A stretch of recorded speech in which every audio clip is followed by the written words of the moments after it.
আসসালামু আলাইকুম। তো আমি বললে জেল আর উনি বললে লাভ রিয়েক্ট, সুন্দর কথা না? এখন কথা হচ্ছে, এটা প্রত্যাহিরণের একটা পোস্ট দেখলাম। তো আমাদের স্বনামধন্য ক্রিকেটার সাকিব আল হাসান উনি প্রকাশ্যে 1xBet খেলার জন্য মানুষকে উৎসাহিত করছে, পোস্ট দিছে।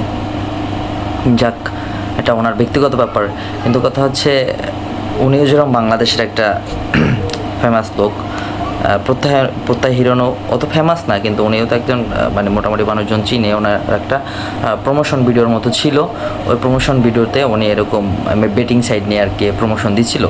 তো সের জন্য ওনাকে জেলে যাইতে হয়েছিল।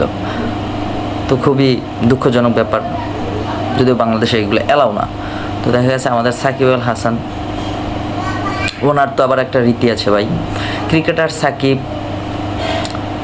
এবং রাজনীতিবিদ সাকিব এবং জুয়াখোর সাকিব কখনোই এক না। তো বুঝতেই পারছেন, সাকিব এক না।